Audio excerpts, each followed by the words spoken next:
Very good morning, welcome to my channel general shorts. तो एक quick information about the ecological pyramids. ये बहुत important topic है PGT bio के लिए, not for the PGT bio but other competitive exams also. पर सबसे पहले हम देख लेते हैं कितने टाइप के इकोलॉजिकल हमारे पिरामिड्स होते हैं। That pyramids of number, pyramids of biomass और पिरामिड्स ऑफ एनर्जी। क्योंकि पॉसिबिलिटी है कि इस वाले टॉपिक से भी काफ़ी क्वेश्चन पूछे जाते हैं पेपर के अंदर, तो please we will focus on the important points.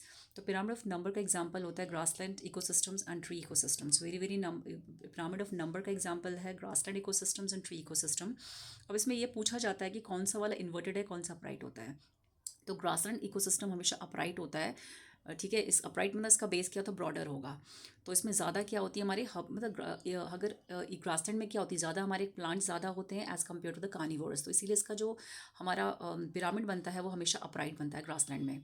Second होता है pyramid of biomass, sorry pyramid of tree ecosystem. जो ट्री इकोसिस्टम है वो भी एग्जाम्पल है किसका, पिरामिड ऑफ नंबर का। ट्री क्या होता है, एक सिंगल हर्बीवोर्स। तो इन्वर्टेड क्यों होता है ये, इन्वर्टेड मतलब उसका जो बेस होगा पॉइंटेड होगा।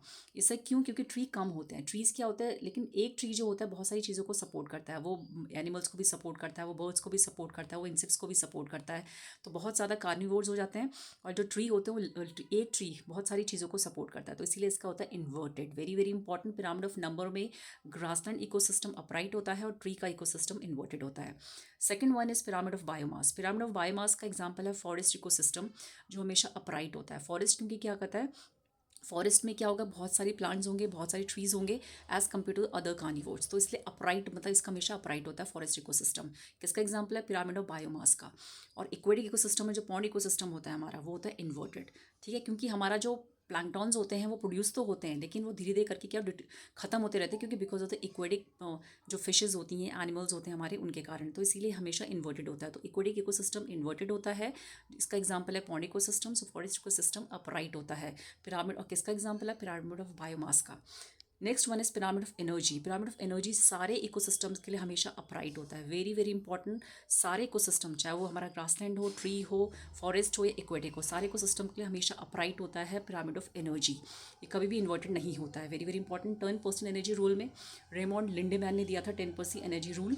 इसके अकॉर्डिंग क्या होता है कि 10% एनर्जी एक ट्रॉपिक से दूसरे ट्रॉपिक लेवल में मूव करती है। मीन्स अगर प्रोड्यूसर को हर्बीवोर खा रहा है, जैसे 1000 यूनिट उसकी एनर्जी है, तो उसमें 100 यूनिट एनर्जी आएगी, 10% लॉस होगी। और उसके बाद कार्निवोर्स में आएगी 10%। तो वी शुड नो दैट कि 10% एनर्जी रूल किसने दिया था, लिंडेमैन ने। और 90% जो एनर्जी होती है लॉस हो जाती है अदर एक्टिविटी में, लाइक रेस्पिरेशन, मेटाबॉलिज्म एक्सेट्रा। तो it's very important, 10% energy low. And 1% energy जो होता है वो प्लांट सनलाइट से लेते हैं, 1% एनर्जी। तो it's a very quick information of about the ecological pyramids. Please you go through it. Thank you.